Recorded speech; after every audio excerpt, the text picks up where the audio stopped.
Hello, and welcome to a live Deprogrammed with Keri Smith. I am your host, Keri. We're back on our regular schedule. Woohoo! Mondays and Fridays, 1 p.m. for the live show.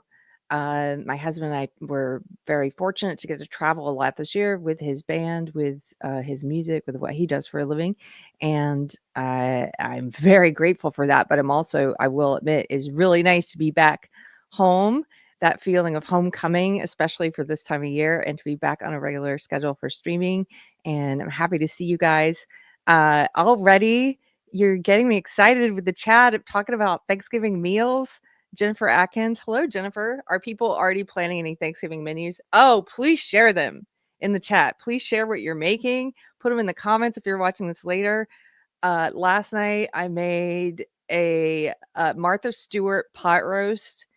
And you can find the video of her. If you look for Martha Stewart roast, you'll find a bunch of comedy roast videos, but there's a pot roast video, and I love it. It's delicious. She always manages to do the most simple recipe. She doesn't add a lot of stuff just to be fancy. I mean, she can be fancy, but in terms of the main ingredients, she's not like throwing a lot of crazy stuff in there, and it's so good and is perfect for this time of year.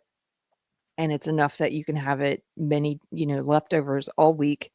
And yes, I'm getting excited for menus for Thanksgiving and for Christmas. So tell me what you're making in the comments in the chat. I'm going to be making a sweet potato pie, of course. Shout out to my fellow South Carolinians and other Southerners who know that the sweet potato pie is superior to the pumpkin pie. They're both good, but you can't beat the sweet potato pie. Squat in Pieces, I'm making Waldorf salad for my work Thanksgiving tomorrow. That sounds delicious. Oh my goodness, I'm making myself hungry. Okay. This is not a cooking show. So if you're just joining for the first time, welcome. This is actually a channel where I talk about my old ideology, social justice ideology, woke ideology, trying to help people better understand what that belief system is and distinguish it from liberalism, because it's definitely not liberal. It's censorious, it's racist, it's authoritarian. It's the antithesis of liberalism, I would say. And sometimes we talk about current events, and today I wanted to talk about some of the propagandists in the corporate media. So in the corporate media, you've got all of these talking heads who've basically been spiraling since the US election results. And I've been interested, I'm sure many of you have been interested in how they're going to play this and how they're going to go. There have been a few dissenting voices on the left who've been saying, hey, we should have some introspection and we should try and figure out why Trump won and why do people vote for him? And those people have been shamed and they've been told to shut up, and it's basically no, it's just these people are all bigots and they're all racist and sexist, and that's not going to go well for you. I'll tell you now, that's not going to go well for you. That's what happened to me in 2016. I was one of those crying people when he won. I wanted to understand why he won so I could prevent it from happening again. At the time, I was squarely in the woke world, and I was told to shut up, that the only reason he won was because of racism and sexism, which is, for any thinking person, that's absurd. And that was one of the parts that helped me, one of the missing puzzle pieces where I started to realize this is very cult-like. I'm not allowed to ask questions. I'm not allowed to look at studies. I'm not allowed to look at interviews with people and try to listen to opposing voices and understand them better. It was very cult-like. And that was one of my woke breaking points. So it's not gonna go well for you wokies to tell people just to double down on all the woke stuff and tell people they can't question it. You're gonna continue losing liberals. I know more liberals who voted for Trump this election in 2024 than I do in 2020, and I already knew quite a few then. So, yeah, that's what it seems like they're doing. The propagandists are just doubling down. And so I'm gonna show you a couple of clips. This first one is from John Oliver, and this is one of the craziest craziest just delusions that they've been pushing for the past few years. This is the kind of thing, what I'm about to show you are videos of him and Jen Psaki, is that how you say her name, talking about how there are no differences, no biological differences between men and women. And therefore we should allow men to compete in women's sports if they just say they're women, that should be fine. This is the kind of anti-science rhetoric, absurd, reality denial rhetoric that 20 years ago would have gotten these people laughed out of the room and they would have been fired. But now, since this is one of the absurdities that the woke cult is pushing on us, and the woke cult currently controls all of our institutions, including media, corporations, academia, education, entertainment, and the government. We haven't had Trump's not in office yet. They're still controlling the government. And even when he gets in there, he's going to be fighting woke within the government. All of these unelected, positions, the swamp, so to speak. And so this is a crazy absurdity. I would say it's crazier than I would put it in the same, I would lump it in with, gravity's not real, flat earth, and, COVID jumped several species at a wet market. Like, that's what I would put it in, that bucket of absurdities. But this is what the mainstream is pushing on people, and they don't get it. They don't understand that continuing to double down on this and to tell the average person, we're insisting that you pretend the naked emperor has clothes on. This is the emperor has no clothes story. And if you're gonna continue to do this to average people, you're gonna continue to lose. Average people are sick of this. I know people who are quietly now, more people who are quietly now saying, they feel more comfortable saying, yeah, I think it's kind of bad that we've been, doing these so-called gender affirming care surgeries and stuff on children. Maybe we shouldn't do it on kids. I'm talking about middle of the road people like normies who are not really online in the political sphere very much, and who have not felt comfortable saying this because woke is the dominant religion, and they feel more comfortable saying it now. Thanks to people like us, people like you guys in the comments, paving the way to say, hey, I'm reality based. I'm reality based. So let's watch John Oliver. Now, this is Gays Against Groomers shared this, and they said, John Oliver claims there's no safety threat having male students compete against girls. Peyton McNabb suffered severe head injuries after being spiked in the face by a male competitor during a high school volleyball game. Yeah, they don't ever want to talk about Peyton McNabb. She now has partial paralysis. Yeah, she is partially paralyzed because they let a boy play on the team in a high school game. Okay, this is John Oliver. And this is really painful to watch because, by the way, he looks crazy in that still frame, doesn't he? That intelligent people can get into cults too.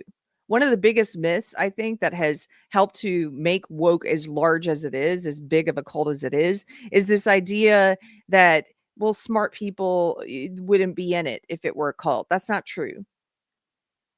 High IQ doesn't make you immune from manipulation, ideological manipulation and brainwashing and control. All it does is make you actually probably a little better at trying to rationalize it and work backwards to try and make it make sense, which is what I used to try to do, was to try and make it make sense, because it doesn't. What do people say? If you're on the wrong path and you have a better engine, like a higher IQ, you're just traveling faster on that wrong path. But it is disappointing to see someone who I think of as a reasonably intelligent person saying stuff like, boys have no biological advantage, no physical advantage over girls. Here we go. Ads on that one issue. And it was frustrating to see the Harris campaign fail to formulate a response, especially because it's pretty easy to do. Watch, I'll do it for you right now. As we've discussed before, there are vanishingly few trans girls competing in high schools anywhere. Even if there were more, trans kids, like all kids, vary in athletic ability, and there is no evidence they pose any threat to safety or fairness. It is very weird for you to be so focused on this subject. And finally, if you genuinely want to address the biggest concern for most girls who play high school sports, you'd be less worried about this and more about the creepy assistant volleyball coach who keeps liking their posts on fucking Instagram. Okay, so he ends it with some joke about some guy, you know, he makes up this isn't a real person he's talking about. And he, you know, in doing this joke, he's trying to say that you can't be opposed to any hypothetical predator who's coaching volleyball, which of course you can, while also saying, hey, we should keep the predators out of girls' sports, the pretenders, the con artists, the guys who have a physical advantage over girls. Not only because, here's a couple things. Not only because it's unfair to these girls, they are losing scholarships to boys. They're losing scholarships that are set aside for women's sports. They're losing places at colleges. They're losing the funding to go to those colleges, the scholarships. They're losing awards and medals for their work. But not only because of that, it's because it's dangerous, as Peyton McNabb illustrates. Women are more likely to be injured when competing against men. And you're ignoring that fact. You're basically saying, don't pay attention to reality. Don't pay attention to biology. The left has become the party of anti-science. And you know this because they have to tell you, they have to virtue signal and tell you and tell you that they're all about science when they're not. You wouldn't have to tell us that if you really were. It's like a really horrible, joy-killing psychopath telling you that they're an empath. I'm empathetic. They put it in their bio. Well, thanks for putting in your bio because we wouldn't have been able to tell otherwise. Trust us. You know, that's so they do all this sort of thou doth protest too much. Like they are the party of science. No, they're not. Look at how they embraced masking kids. Look at how they embrace this experimental science, this experimental medicine that they're doing on children right now, experimenting on kids, giving them puberty blockers, which the president of WPATH, the World Professional Association for Transgender Health, is now on video, on record, admitting that those puberty blockers, in 100% of cases, are chemically castrating little boys so that they never go on to achieve orgasm or sexual function in adulthood if they give them to them at ages 10 to 11. That's crazy. This is experimental. We're doing this to children, cutting off children's breasts as young as 13, giving them double mastectomies. For little boys, they can get castrated as young as 16 in the US. That's insane. That's not the party of science. And so to sit here and say there's no biological differences between men and women, it's the kind of thing that's such a denial of reality and so absurd. You almost don't want to have to sit and present facts from a third grade science book to disprove them because they've already won. It's like debating with a flat earther or someone. It's like or someone that says that gravity isn't real. It's like if you even entertain the conversation, they've now pulled you into this absurd land as if there's any validity to what they're saying. And there's not. There's no validity to this whatsoever. He deserves to be laughed off that show. If we didn't live in a culture that's currently gripped by this insanity. I'm going to show you another one along the same lines, and then I'm going to show you some really great rebuttals, including one from J.K. Rowling. So this is Jen Psaki.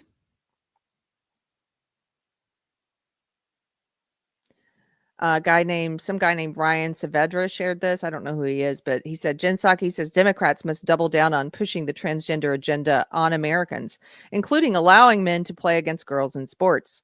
She says it's not an issue and that men playing against girls in sports presents no threat to safety or fairness. In what world and what planet are you on?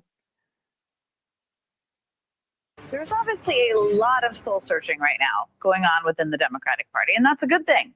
But what I worry about is that in the course of all that soul searching, some Democrats might reach the wrong sweeping conclusions. And there are a lot of issues that fall into that bucket. But one in particular that stuck out to me is transgender rights. Some Democrats might reach the wrong sweeping conclusion, she says. What conclusions are those? Like men are men and women are women, cats are cats and dogs are dogs. Republicans spent hundreds of millions of dollars on anti-trans ads this election cycle, including one that showed Vice President Harris talking about government funding for gender reaffirming care for prisoners and detainees. If that sounds like a particularly obscure issue, it is, because it applies to a tiny group of people. And it's also okay. So because it applies to a tiny group of what she says is a tiny group of people, then we shouldn't care. That's funny because when you come with your arguments on why people should support so-called gender affirming care for kids, you say, even if one kid, they like to say, even if it could save one kid's life. Remember when whenever they push their authoritarianism on people, their tyranny, when they were pushing forced masking and social distancing and they were keeping kids out of school and they said, if it saves just one life, just one, a tiny group of people is one. Now suddenly it doesn't matter. It's just a tiny group of people. Do you understand what she's defending here? There are states now, like in California, and it's more than one state, where, let me take this down for a second. This is one of the most egregious things, and Kamala Harris supported this. And on this alone, she deserved to lose. There are multiple states now, like in California, where if a person rapes people and murders people and goes to prison for it, is convicted and goes to jail for it, then the taxpayers can be forced to go to work so that they can have money taken out of their paycheck to send to that prisoner so that prisoner can get so-called gender affirming care and get a sex change while in prison so they can then go put in a women's prison and predate on those women, which has happened many times, not just once. There are states that are taking money, taking your tax dollars, California's doing this, and paying for sex change operations for convicted murderers, pedophiles, rapists. That's insane. And Kamala Harris supported this, and Jen Psaki's up here saying, why did you care about that? You shouldn't care about that. Why do you care about that? Why do you care about your tax dollars going to that? I'm Jen Psaki, and I'm here to tell you this is a small, tiny issue and nobody should care about it. You shouldn't care that you're paying for this for convicted monsters. Wow. Wow. Talk about gaslighting. Talk about like that thing that you're noticing that's insane that you don't want to support. Doesn't really matter. That's what she said. It doesn't really matter. You're overreacting. You're overreacting. It's just a few murderers and rapists. It's just a little bit of your tax dollars going to cover these sex change operations. Why should we do anything? Let's just keep doing it as more states follow California's lead.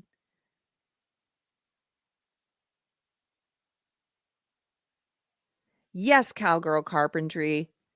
Not only has it happened, but it's happening right now daily. Women are locked in cages with trans-identified males who've raped and murdered. This is true. This has been happening, not just in the US, in the UK. It's been happening everywhere where we've accepted this insanity. Jennifer Atkins, cluster bees have been grooming society. That's a great way of putting it. They've been ideologically grooming people to accept this. So she says, basically here, don't worry about it. It's just a few. It's just a few. It's just a few murderers and rapists. Why do you guys care about this? And it's also a policy that, by the way, was in place during the first Trump presidency. Another one of the lines that ran over and over again in those ads and throughout right-wing media is this idea that America is faced with a crisis of boys playing in girls. Let me pause that for a second. She says it was in place during the Trump presidency. Yeah, it's in California, in these states. Trump doesn't have the ability to tell California to stop doing this. And more to the point of why this ad was aimed at Kamala Harris is because she supports that. Trump doesn't support it. She supports it. She thinks the states should be covered, that taxpayers should be paying for this, for murderers and rapists, should be paying for their sex change operations. I think that's a pretty valid criticism. I think I want to know that about a candidate. Look at her chyron here. She says GOP amplifies bad faith attacks, bad faith. They're misusing that phrase. America is faced with a crisis of boys playing in girls' sports. Now, these ads created this perception that the issues of trans kids playing sports was dominating schools across the country, which is completely false. Some people got pulled into that argument. I mean, immediately after the election, Congressman Seth Moulton told the New York Times that, quote, Democrats spend way too much time trying not to offend anyone rather than being brutally honest about the challenges many Americans face. I have 2 little girls. I don't want them getting run over on a playing field by a male or formerly male athlete. But as a Democrat, I'm supposed to be afraid to say that. And then last weekend, Congressman Moulton came on this network to discuss those comments. I was just speaking authentically as a dad about one of many issues where I think we're just out of touch with the majority of voters. And I stand by my position. You know, maybe I didn't get all the words exactly right. But the point is that the backlash I've received proves my point that we can't even have these discussions as a party. Look, reflection is good. But if that were actually an issue at thousands of schools across the country, it would be worthy of a debate. It is an issue at thousands of schools across the country. Just because you say words doesn't make them true. It's like they think their words are magic spells. Just like they say there are no biological differences between men and women. And they think that by speaking it by force of will, that makes it true. She thinks she can sit there and say, this is not something that people are dealing with in their schools. And that makes it true. That's a lie. And this is like that meme that they do all the time where they say that's not happening. She's in the that's not happening stage right now. They go from that's not happening to, oh, well, it is happening, but not that often. And then they go, oh, well, it is happening a lot, but that's a good thing. And then they go to, what did John Oliver say? Oh, it is happening a lot and it's a good thing. And it's weird that you care. He said it's weird that you care. This is their cycle that they go into. That's not happening. Okay, it is happening, but just a few cases. Okay, it is happening a lot, but it's a good thing now. It's good that's happening. Oh, and then it is happening. It's happening a lot. And it's weird that you care. This guy, this is exactly why you lost, Jen Psaki. This guy has his finger on the pulse, this guy that she's criticizing. So they all piled on him because he actually had introspection and he was actually saying, hey, maybe this is something that average people are not going to get on board with, this idea that you can magically change your sex just by force of will. That if you can go, they used to say, well, if you get the surgeries to make a fake penis, or you get the surgeries to take your breasts off and all that, they used to say, well, that means you've changed your sex, which it doesn't. It just means you got a surgery to try and appear and live as the opposite sex. You did not actually change your sex. That's not possible. This guy's saying, hey, so let me back up for a second. So they used to say that. Now they say you don't even need to get the surgeries. You don't even need to get the surgeries or take the hormones. It's simply by, which is what it's always been for them. It's simply by force of will, just by saying it, that you can make reality like a god, that you can recreate reality, that gravity doesn't exist. And if you're a man who says you're a woman, that magically makes you a woman. Now they're just coming right out and saying that. And so this guy was like, hey, maybe we should have some introspection. Maybe this isn't helping the Democrats. And they all piled on him, and he ended up issuing an apology. And she's continuing to pile on him, and she's not learning any lessons. She should be listening to people like him. Look, reflection is good. But if that were actually an issue at thousands of schools across the country, it would be worthy of a debate. It is But worthy there are of a just debate. incredibly few examples of transgender girls playing in youth sports. And when we see those examples, there isn't evidence that these kids are a threat to safety or fairness. That's insane. There's no evidence that these boys are a threat to safety or fairness. Tell that to the girl who's partially paralyzed, the high schooler. Tell that to her. You sick freak. You sick propaganda, fake news, anti-science freak.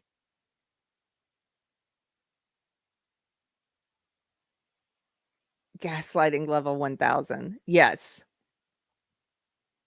Hey, Randy.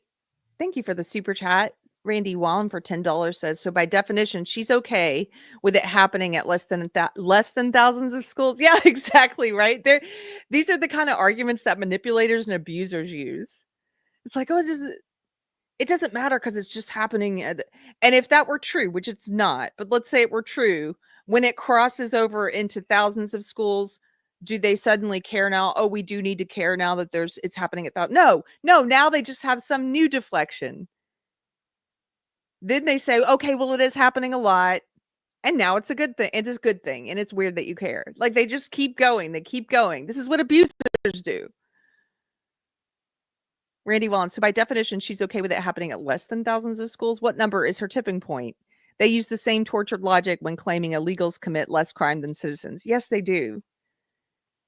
They behave, people who are adherents to the woke ideology, my old ideology, they behave like psychopaths and narcissists. They have very cluster B traits. Cluster B traits are encouraged. They're rewarded within the ideology. This is why a lot of us call them sociopaths. They behave like sociopaths. They behave like abusers.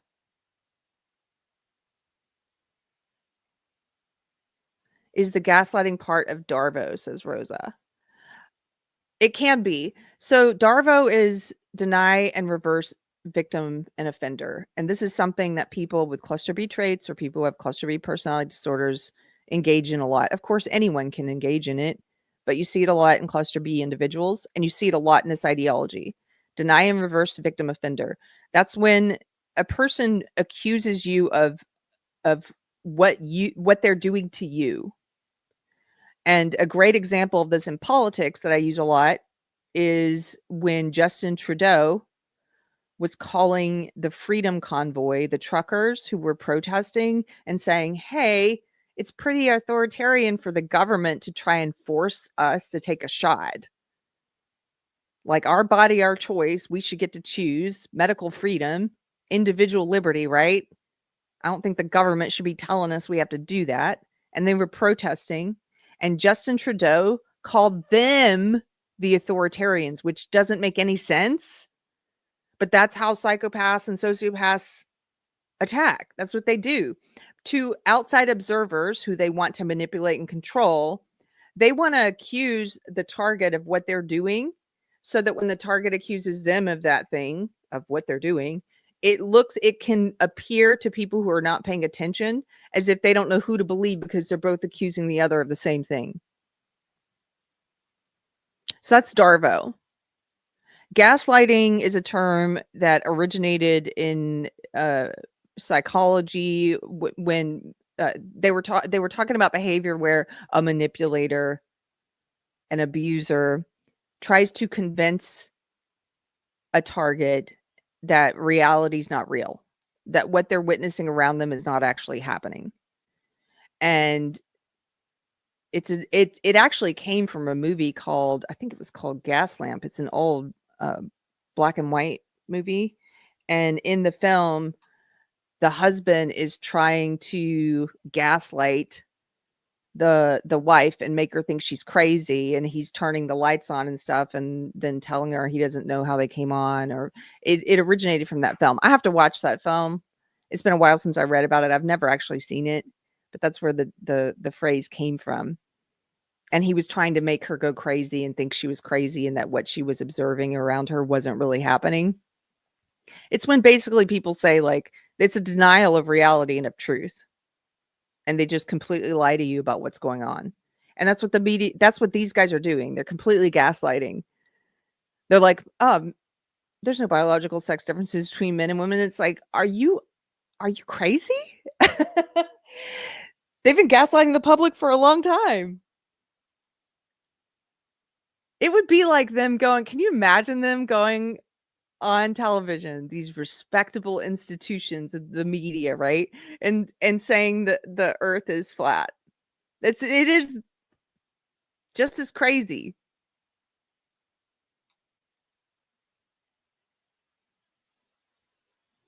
Thank you, Randy, for the super chat for $5. Randy says, communists always think it's okay to, quote, break a few eggs on their march to the greater good. Pure evil. They know better and they don't care.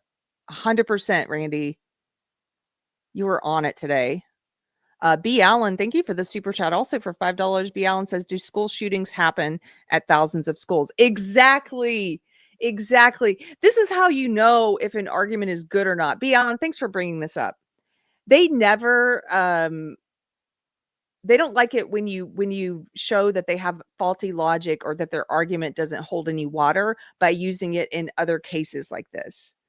And some of them, I think, are so stupid, they actually don't know what you're doing. So if you were to say this, B. Allen, do school shootings happen in thousands of schools?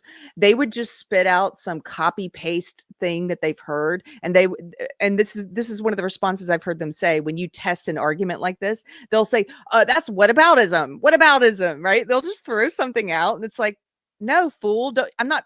And they're like, you're changing the subject. No, I'm not changing the subject. I'm testing your argument to see if the argument is good. Is it a good and sound argument? Does it work in other situations like this? So for example, and I guess I have to explain this because some of them are pretty dumb. If you say it doesn't matter in this scenario for this issue because it's not happening at over 1,000 schools, then let's use that argument over here. Does this issue not matter also because it's not happening at 1,000 schools? Oh, you do care about this issue. Well, then I guess your argument's bad. It's the argument that's bad. So you're testing the argument and you're showing them the argument doesn't have any merit because they don't have any intellectual consistency. They don't apply it equally across issues. They're just using whatever they can over here and then being dishonest and not using that argument over here. Thank you for this super chat. I hope I explained that well. If you can explain it better, please explain it in the chat. My brain's kind of slow today. I can tell. Do you ever have those days where you're like, brain fog? I'm having trouble articulating what I'm thinking. I guess that's the best way to put it. But sometimes it really escapes me how to explain stuff like this to people because I'm like, I just can't. It blows my mind that you don't get it. The argument testing thing is one of those things. When you test their argument and you say that argument's bad because you don't use that argument on this issue, and then they lose their mind and they're like, why are you changing subjects? I'm not changing subjects. I don't want to talk about school shootings. I want to talk about your argument and why it's bad. But they don't get it. Okay. Gen X marks the spot. Hello, Tracy. You guys go and check out Tracy's channel. Gen X marks the spot. I want to come and hang out with you again soon, Tracy. Now that I'm back in town. Tracy says it's the pew pew walking in without a mentally ill human that kills. They ignore the amount of katana or knife kills in those countries with strict pew pew control. It's people, not weapons. It is people. That, like, if we do want to talk about the school shooting issue, that's an excellent point. That's another excellent point. But I don't want to go down that rabbit hole right now, because then I'll get even like I said, my brain's slow today and I'll get even more distracted. Thank you, Tracy. Okay, let's look at J.K. Rowling. J.K. Rowling is just a superstar on X. She's there's so many great things about the new X, Twitter 2.0, and she's one of them. I wish she were friends with Margaret Atwood. I don't know if they are or not, but I wish she would. Margaret Atwood needs a strong female friend, I think, to help usher her into reality completely. She's kind of trying to straddle the fence. I think that she is very flattered by all the leftists who wear the handmade costumes, and she's flattered by the attention she's received, that her work has received because of the TV show. And I think the problem with flattery is sometimes if you put too much stock in it, it can keep you from pledging allegiance to truth. And so she's trying to play both sides of the fence right now and not piss off the people who are flattering her. J.K. Rowling is basically like, I don't care if I piss off the people who are flattering me. I don't care if you burn my Harry Potter books. Like, I'm going to say the truth. That's the attitude Atwood needs to adopt. And so I hope that I wish she had a strong friend like Rowling. Okay. So J.K. Rowling addressed the John Oliver video that I showed you, the clip. And I thought this was great. So I'm going to read the whole thing because this is one of her best. She said, "Nothing about this feels good." Let me see if I can make this even larger. This might be as large as I can make it. There you go. You guys can see that. She says, "Nothing about this feels good because John Oliver generously gave his time for my charity, Lumos, and I liked him very much when I met him. But God knows, if you ever need an example of motivated reasoning and confirmation bias, this video is for you. An undoubtedly intelligent person spouts absolute bullshit to support something he wants to be true, but isn't true. According to the UN, female athletes have lost nearly 900 medals to trans-identified men competing against them in women's sporting categories. 900 medals. Girls have been ousted from teams to make way for boys.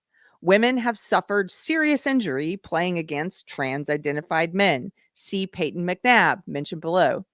Again and again, I've come up against men who argue exactly what Oliver does here, using the very same talking points. With a straight face, the believe the science guys will say, actually, we don't yet have enough data to say whether men and boys are stronger and faster than women and girls. The Be Kind crew can't see what the issue is. Why are you bothered? It only affects a tiny minority of females. To prove their progressive credentials, and coincidentally, I'm sure, indemnify themselves against repercussions from cultural elites in the media, academia, and publishing, who've shown themselves more than ready to kick people to the curb for failing to mouth the approved mantras. People with a lot to lose are currently prepared to make idiots of themselves. That is exactly what John Oliver just did in that clip. Is he made an absolute fool of himself. They'll stare unabashedly into a camera and insist that their audience's eyeballs are incapable of seeing what's plain as day, and that there's something wrong with the great unwashed for believing that girls are being robbed of opportunities and put at physical risk. If you want to tell the world you're happy to watch females suffer injury, humiliation, and the loss of sporting opportunities to bolster an elitist, postmodern ideology embraced by a minute fraction of the world's population, fair enough. You're allowed to your opinion. But if you've just told girls that they don't deserve fair sport, maybe rethink using all too real and common sexual predation against young women as a punchline for your edgy closing joke. Oh my goodness, she slapped him down, J.K. Rowling. I love it. I love it. She's reason enough to be on X. Because every once in a while, she's very funny and cheeky too with the haters. And this woman received so much abuse. I can't even imagine the level. Because I know how much hate mail I get and I have a very small channel. This lady, can you even imagine the level of vitriol? She gets death threats, she gets all of this and handles it with a wicked sense of humor, unrelenting pursuit of truth and candor. And I just, yeah, hats off to J.K. Rowling.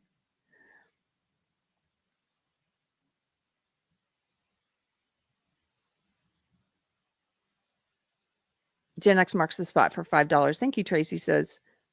I wish the feminists would read other works by Atwood. They would be pissed at her too. They latched onto one of her less quality works. Oh my goodness.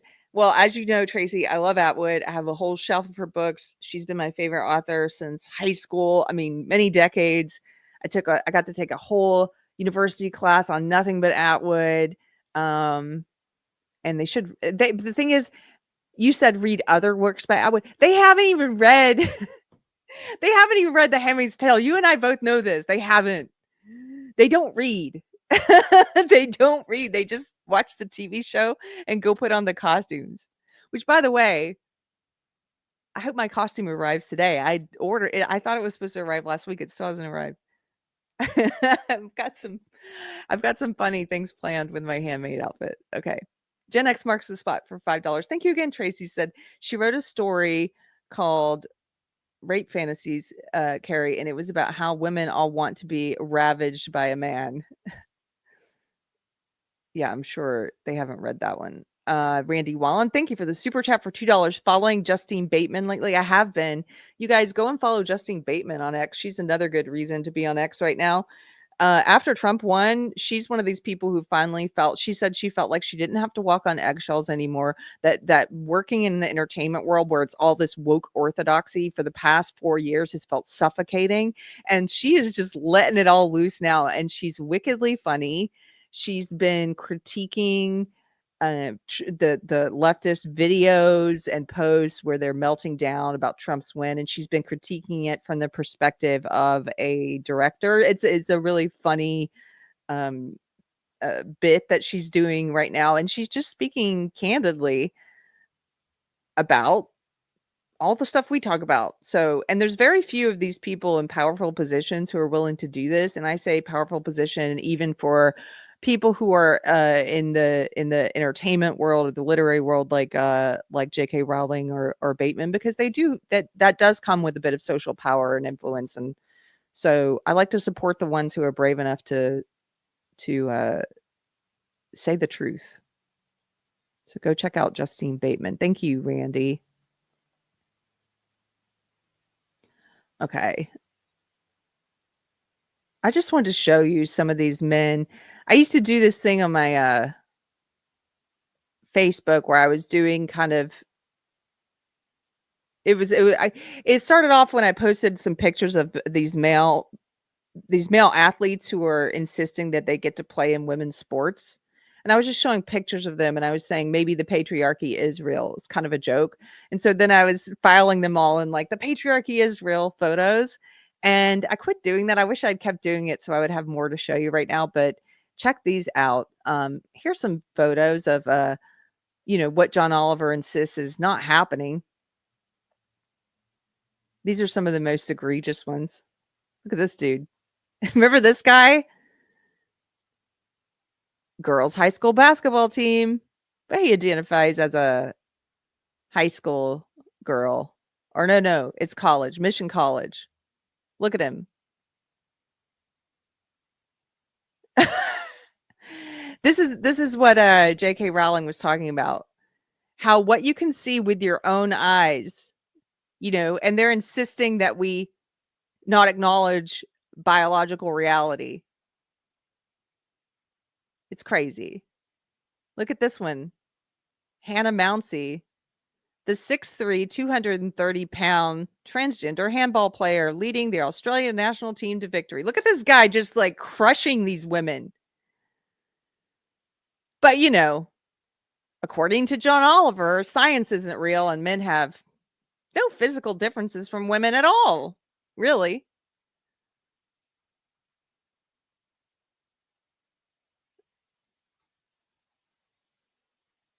I want to show you guys something. You know how I was explaining earlier that it's hard sometimes to explain things to people who, as I mentioned, there are intelligent people who are in this cult, but there are also people in this cult who don't understand. They're not being taught about bell curves. They're not being taught basic math in school. They're not being taught how to test an argument like I talked about. They're not being taught argumentation or how to defend their ideas. And so sometimes it's hard to explain things to them because they're lacking very basic knowledge. And this is the fault of our government schools, I think. One of these things that they're lacking is just a basic understanding, some of these people, of bell curves.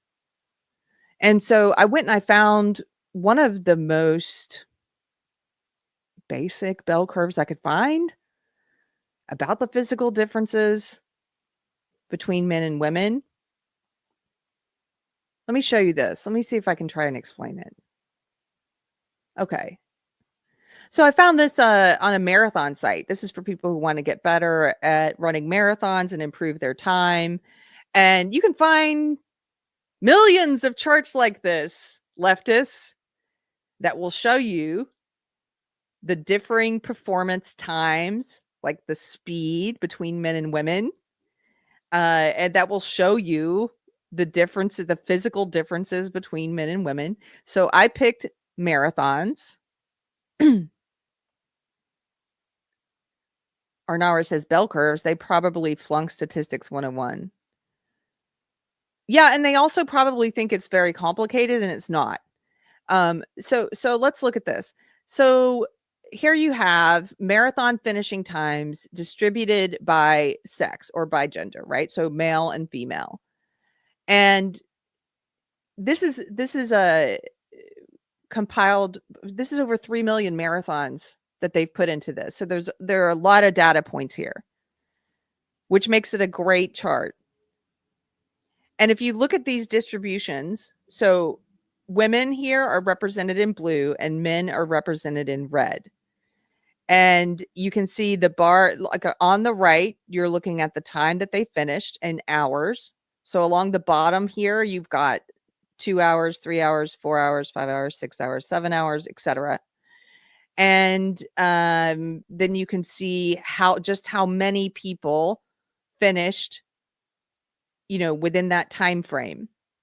Now, here's what I've encountered from some of the leftists who don't understand bell curves, who just like very basic statistics, is they will say things like, I actually had a woman say this to me once. Here, I'm going to remove it for a second. I'll put it right back up. She said to me, there's no evidence that men are faster than women because I'm a woman and I can run faster than my brother. Oh my gosh. Oh my gosh. Okay. It's hard not to be insulting when someone's this dumb. It really is, right? Like you're almost like, I don't even know how to talk to you because I don't want to sound as if I'm purposefully insulting you, but that's very dumb. That puts you somewhere. Let's put the bell curve back up. You might be a fast woman, which means you might be here at like a little bit between the 3 hour mark and the 4 hour mark. Or you, random leftist woman who's talking to me, you might be an average woman who's here, between the 4 hour mark and the 5 hour mark. You might be somewhere over here. And your brother might also be average, right here in the middle of the red part. He might be, because you see the most men, look at this part. Most men, the average, right? They're coming in right at 4 hours. That's the average. That means that's the most men there. That's why that red part there is so high up, because you've got over 20,000 men. That's 20,000 men who scored 4 hours on the marathon, who did it at 4 hours, right? How many women at 4 hours? Well, that's also one of the highest parts here for women. 1,000 women. Sorry, 10,000 women, almost 10,000 women, and 20,000 men do it in 4 hours, right? So if you're an average woman, an average man, yes, you're somewhere in the great swath here in the middle, and you might be fat. You might be this data point right here, And your brother might be this data point and you might be faster than him. Oh my gosh, that's incredible. No, it's not. There are thousands and thousands and thousands of average women who are faster than average men. Of course. There's also thousands and thousands of average men who are faster than average women. Of course. These are not elite athletes. Here in the middle, none of these are elite athletes. These are average people. These are average times. Look over here on the left of the graph, here, where you can see the fastest running times. Do you see how many people scored just over 2 hours? It's like, it barely even shows up. Because there's so few who are elite athletes who score in those very short time frames, who are that fast. There's very few who are that fast. They're all men. They're all men. The spoiler alert, they're all men. Hello, average woman. No, you are not faster than the most elite runners in the world, all of whom are men. The fastest runners in the world are men. You're not faster than them, woman. There's no woman who is. You're not even faster than the average man. Like, you might be faster than an average man like your brother, but on average, you are not faster than men on average. Women are not faster than men on average. Maybe I didn't explain it well. I really need to take some time and figure out how to explain it better. I'm just like, I'm like, why don't you get it? Why don't you get it? They'd be like, I'm faster than my brother. Oh, yeah, okay. Okay. These elite athletes who are competing for spots on Olympic teams, for scholarships, the ability, to get into a good college, money to go to that college for awards and stuff. If you were taking the fastest women, the most elite women,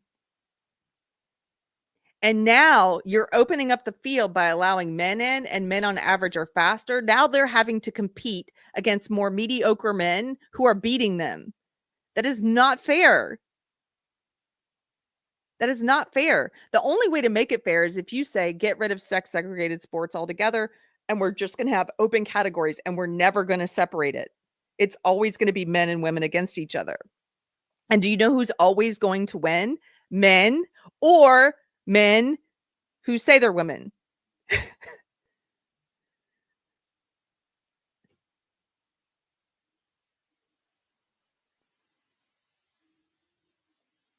Oh my gosh. I don't know how better to explain this. And again, there's the danger of entertaining crazy stuff like what John Oliver said and Jen Psaki said, where they said just absolutely insane stuff like gravity's not real, or cats can be dogs, and there's no physical differences between men and women. The danger in pretending like that deserves a response is that you elevate it as if it's an actual legitimate opinion.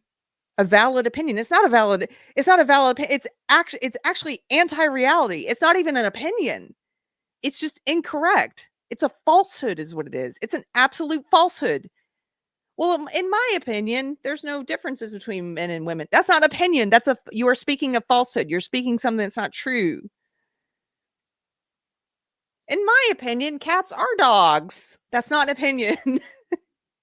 Your opinion is stupid. Your opinion is a falsehood. An opinion is where you say, like, in my opinion, vanilla tastes better than chocolate. Okay. Great. Well, in my opinion, chocolate tastes better than vanilla. It's not saying, in my opinion, men are women. In my opinion, men can give birth. In my opinion, the sky is purple all the time. And in my opinion, if I jump off a roof, nothing bad will happen. Oh man. Okay. I know there's a danger in even addressing it as if it needs to be addressed, but just for the record, anybody who's following it's insane corporate media propagandists off a cliff, Let me remind you that men have about 36% more skeletal muscle mass than women. They have greater muscle mass than women. And no, they can't you don't reverse that by taking hormones. You don't shrink your skeleton down by taking hormones. Men have faster muscle speed than women. They have greater bone density.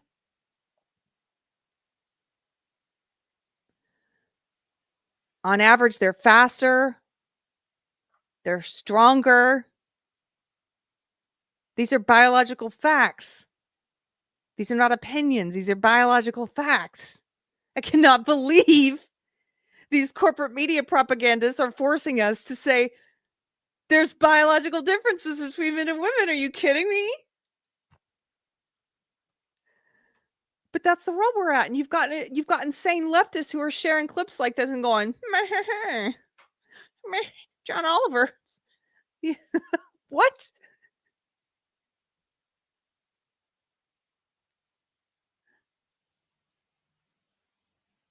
Skillet actual. Hey, Skillet. Thank you for the super chat. Good to see you, dude. For $10 says, I can't watch the whole stream now, but I wanted to say welcome home and great to see the stream from the official Deprogrammed studio. Looking forward to watching the whole thing later. Thank you, dude. It's so nice to be back. I love that feeling of homecoming. ADL 1992. Thank you for the super chat, ADL, for $4.99. Says these people tell you not to worry about the few trans athletes, but to cry over the small number of trans people being killed in hate crimes. Right. It's ridiculously, they want to talk about a small number. There are much fewer trans people being killed in so-called hate crimes than there are so-called trans athletes forcing their way into women's sports. So I guess we shouldn't care about that because it's an even smaller number. According to their argument, right? According to their logic, that's called testing the argument. Randy Wallum for $5. Thank you, Randy. 1,000 people jump out of a plane without a parachute. One survives. Therefore, it's safe to jump out of a plane without a parachute. It's called logic, dude. Right. Right. This is how they justify things. This is how they try and make it make sense. That's crazy. Guys, it's not safe to jump out of a plane. It's not safe.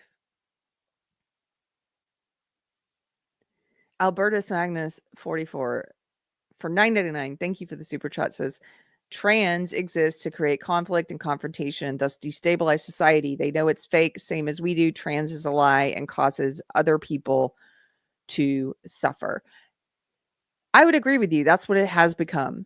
And I know many people who are would be called trans by the world, who choose to live as the opposite sex, to try and present themselves as the opposite sex, and they are pissed that this has become such a huge lie and that people who are claiming to speak for them are out there pushing this idea that you can actually change your biological sex. Do you know how bad it is? I saw this on X the other day. It was one of the frequently asked questions sections of a hospital's website about the gender affirming care that they offer. And they actually had in the frequently asked questions, they had the question, oh gosh, this was for women and young women, girls who are getting a fake penis constructed. And they said, will I be able to impregnate someone and father children once I have my fake penis attached? Can you believe that we are at that level where they had to answer? Sorry, no. I saw somebody on Twitter responded and was like, no, the flesh tube that's created from the skin around your arm or your thigh and stapled to your genital area, you're not going to be able to impregnate anyone. Sorry. This is the level of craziness and absolute stupidity we are grooming in people, that they had to put that in the fact.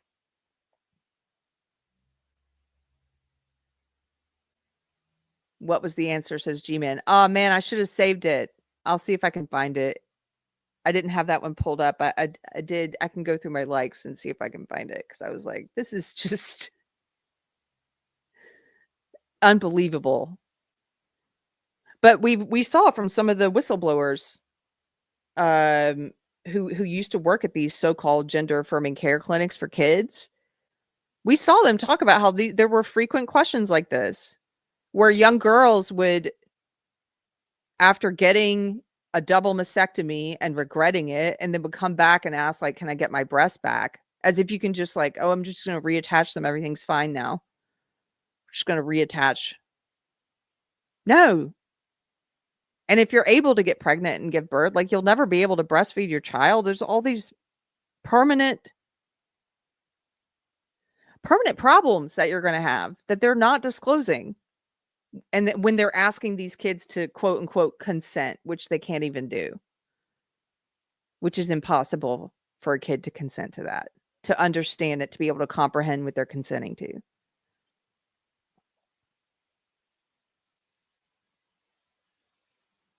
I'm trying to find it, G-Man, but I might have to wait. I might have to find it later and bring it up on a future show. Because apparently I like a lot of things on X. I like a lot of posts. Yeah, but it was an insane one. It's like, will I be able to impregnate someone once I get my fake penis? No! Oh my gosh. I can't believe anybody. This is where we're at. Yeah, okay, I'm gonna have to look for it later, dude. Sorry.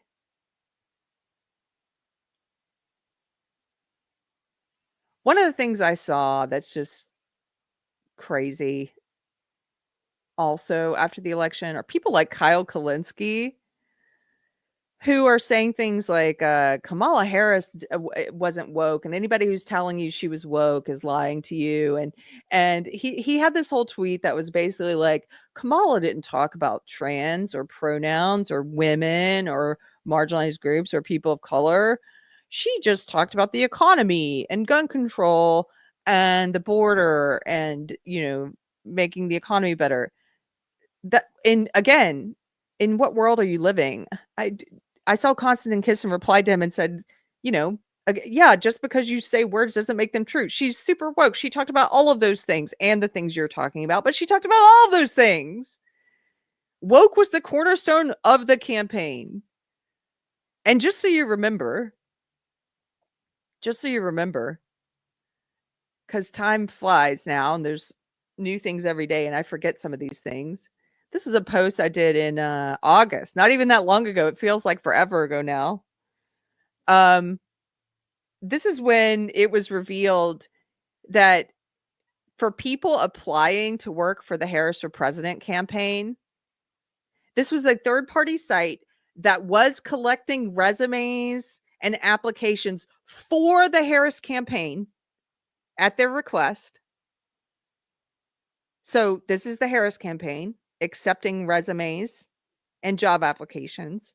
And on their website, you could attach your resume, put your name, and then they had 9 options for pronouns.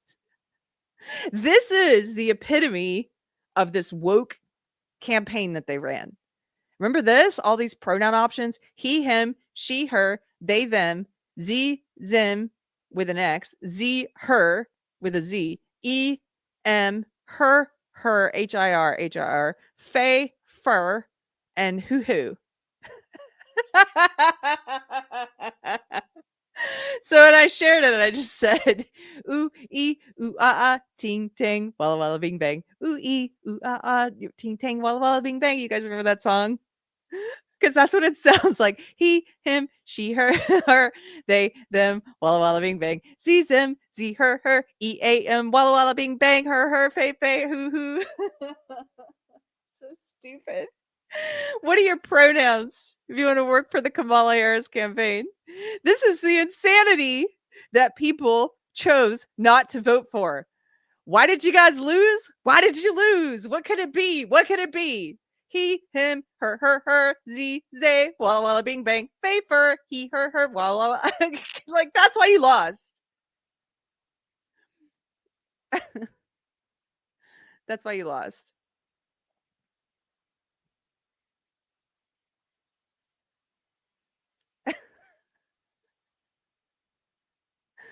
Lily, Keri, you could sell your song to Normal World. I don't know what that is, but that song was a little before my time, says G-Man. Oh, yeah, but it's a classic. Go and listen to it today. It's fun.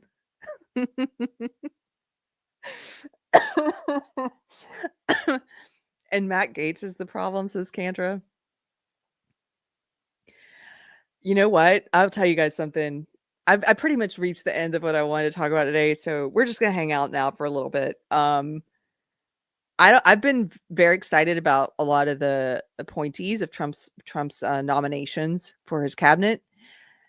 Matt Gaetz is one that I don't know very much about. And so I promise you guys, I'm going to do a deep dive. I'm going to learn more about him because I will tell you on a gut reaction, my gut does not ping great at him. And I think it's only because he looks like a psychopath.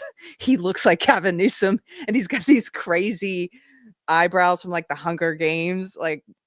And so I have learned over time. Now that doesn't always mean anything.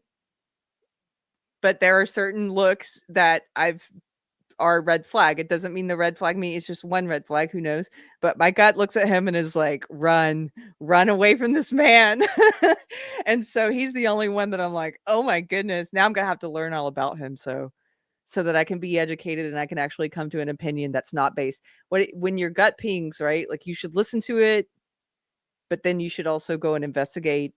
And that will help you hone your gut to figure out if it was right or not. So now I have to go and investigate. I have to go see what he's all about. Okay, well, there's people in chat saying he's a legitimate creep. Okay. He can be useful maybe, but stay cautious is frankly the worst. But then Mary says no, his looks are deceiving. So yeah, I don't know. And I'm sure I'll get lots of different opinions.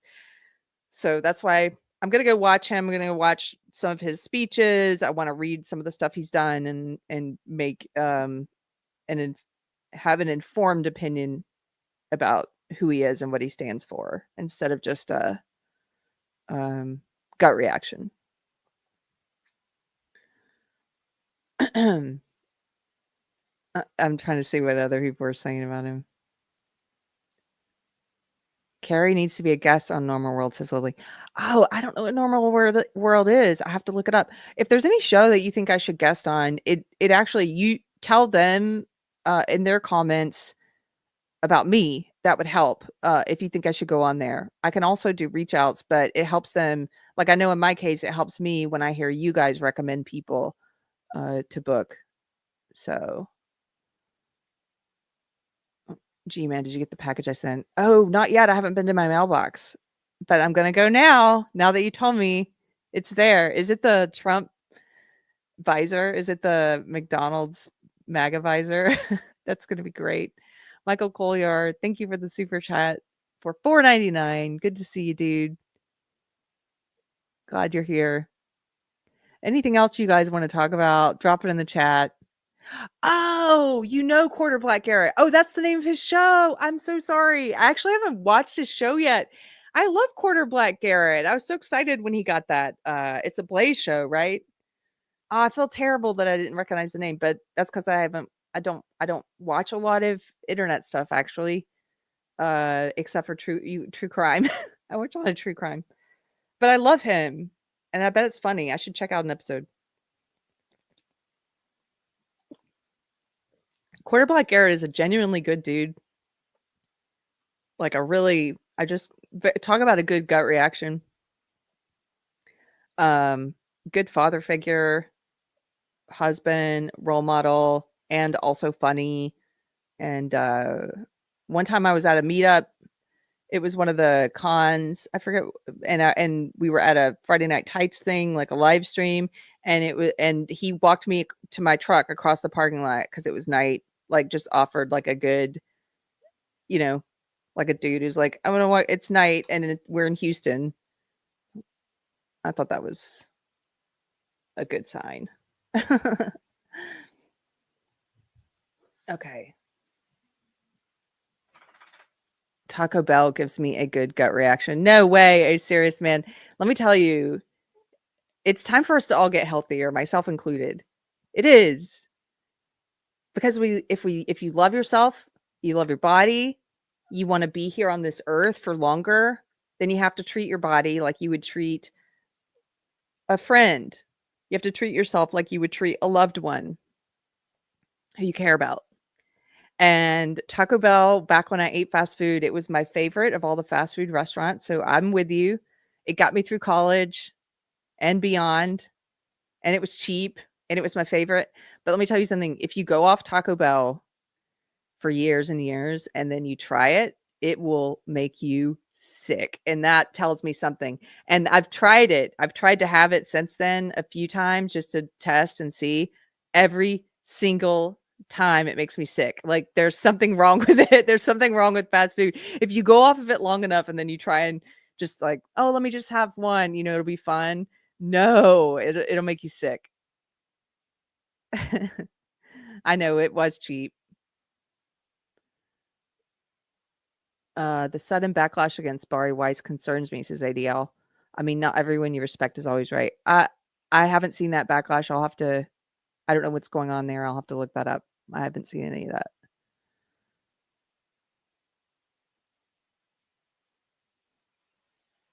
Rosa, asking God to bless the fast food you're about to eat. LOL.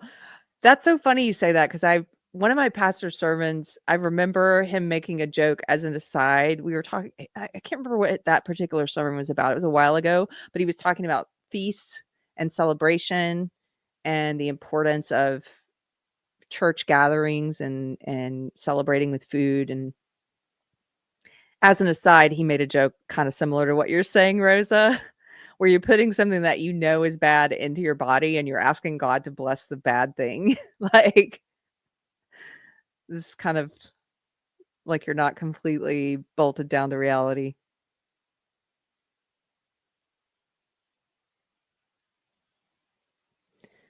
Frankly, the worst says there was a Tim Hawkins joke. Bless this bag of Cheetos and let it become a carrot stick on the way down.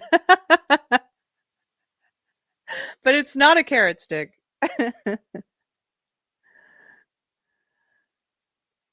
Lily of the Fox Valley. I think I might eat less junk food if I could remember to pray before it. Yeah, you might actually, because it forces you to be in the moment. That's the thing about prayer that's really good. Even if you don't believe in God, I say this to my friends who are atheists or agnostic, and some of them have similar things that they do to try and create the same presence of mind. It really, prayer causes presence of mind.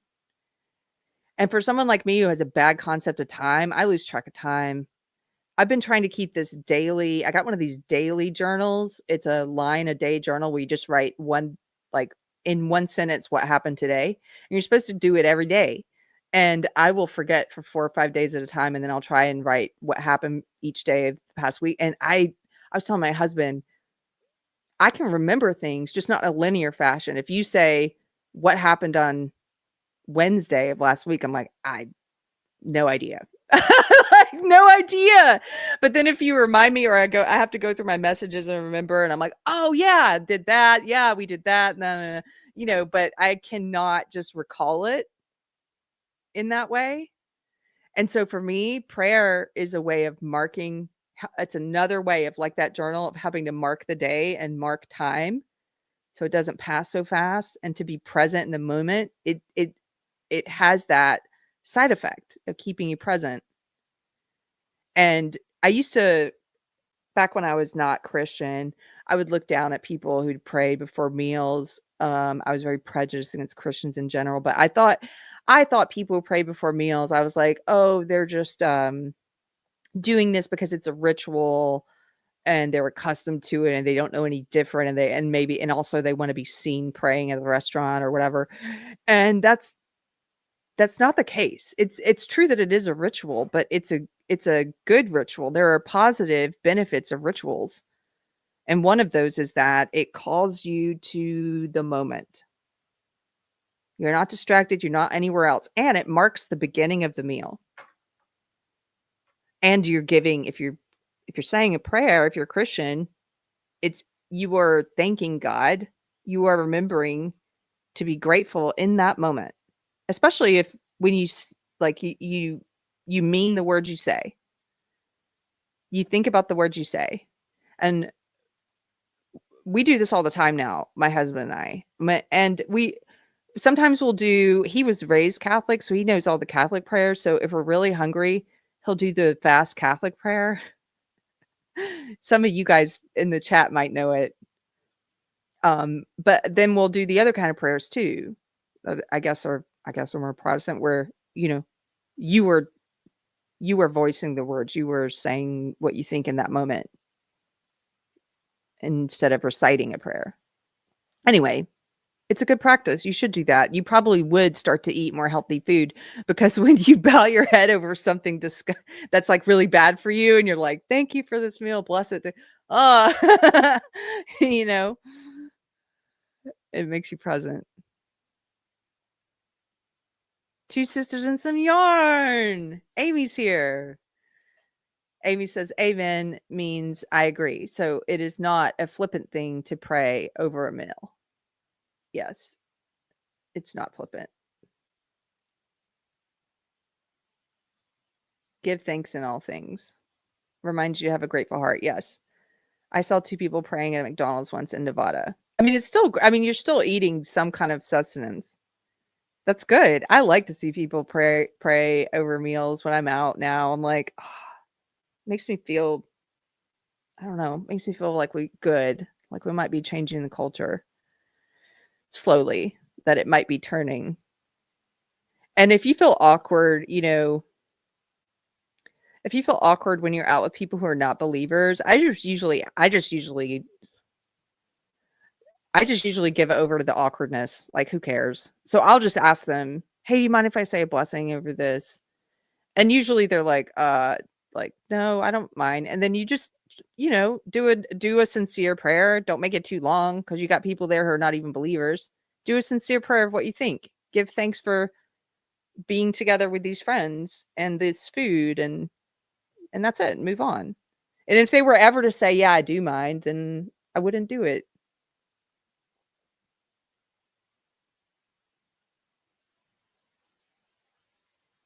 Yes, Therese, gratitude's good for you. And you know who agrees? Scientists. Scientists agree. Neuroscience, if you look at studies, it shows that if you express gratitude, it helps to improve your mood and to lessen any bad feelings. And I mean, that's just amazing. That's why some people who are not religious, or don't believe in God anyway, will do things like keep a gratitude journal. Even before I was a Christian, I had started doing that because I was reading about neuroscience and how they say gratitude's good for you. And so I was trying to keep a gratitude journal. And I find that much easier now to express gratitude than I did back then. And I think God has something to do with that. Because back then, some of my gratitude journal was begrudging. Like, what? Like, I thank I'm really grateful that so-and-so was such a bitch, because that caused me to, it's like, that's not right.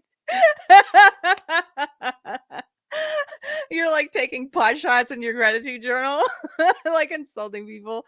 Yeah. You're not doing it right. Okay, I might wrap up soon since we're just hanging out now. Anyway, my little dog's crying. I think he wants to go outside. We've been enjoying a lot of time out on the porch. Come here. I don't know why you're crying. I had fun hanging out with you guys at the end. Oh, but this one before we go. G-Man, speaking of, what are you doing for Thanksgiving next week? Well, we're going to be hanging out with my mother-in-law, and we're going to make a ton of food. Maybe I'll post, since Jennifer Atkins asked, maybe I'll post our menu in locals and in the community tab here on YouTube, and then you guys can share what you're making, and maybe you can give me some ideas of new things I could try, or you get ideas from me. I usually do South Carolina kind of Thanksgiving. So it's like macaroni and cheese casserole, sweet potato pie, butternut squash casserole, which is basically, it's another dessert. It should be considered a dessert, but they call it a casserole. It's so sweet. It has vanilla You know, the Nilla wafer has a Nilla wafer crust. Nilla wafer is cooked in butter and brown sugar. That's the crust. Okay. So sweet. Let me see. Fried okra, of course. I like, now I do like it when people get all fancy and they make like the homemade cranberry sauce. I started trying that when I was like in college, and I was, you know, more into like the Whole Foods and stuff. But from my childhood, my grandma, we always ate the cranberry sauce that came out of the can, you know, like, and so I kind of still have the nostalgia for that. So I'll probably have some of that. It is carb death, Albertus. Look, you don't eat like this every day. I'm not saying every day. Definitely don't. Remember, I just said we all need to get healthier, but it's Thanksgiving, so we're gonna have a feast. And I'll make healthy things too. I make a really good Brussels sprouts. One of the best recipes I've ever found. I've been making this for years and years. Was gosh, where I think it might have been the Joy of Cooking recipe. It's just Brussels sprouts and butter and garlic sauteed, and so good, so simple. Hey, James Dakota.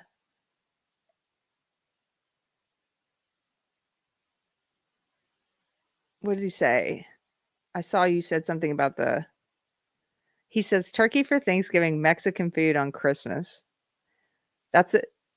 My husband being Mexican, we will often do Mexican like the day after Christmas or something like that. So I can get with that. And we're probably going to have a little of both at Thanksgiving.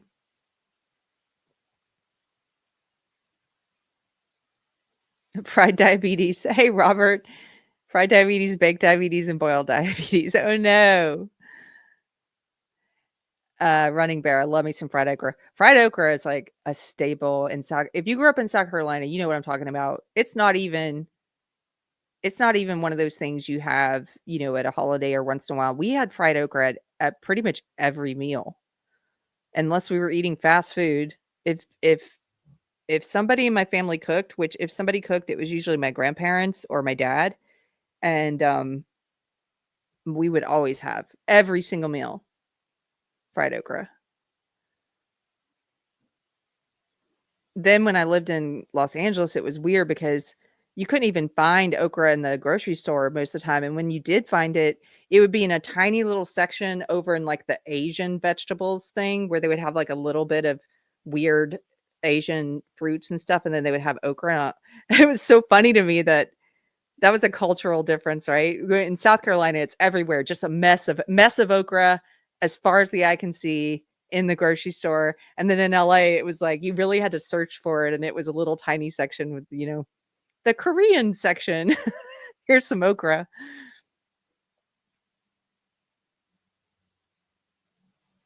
Yes, the cylinder cranberry sauce. No shame, says Christine Adams. Me too. That gives me just nostalgia for my childhood. I got to have some of that. Tamales, yes. Oh my gosh, tamales are the best. Cynthia Carter.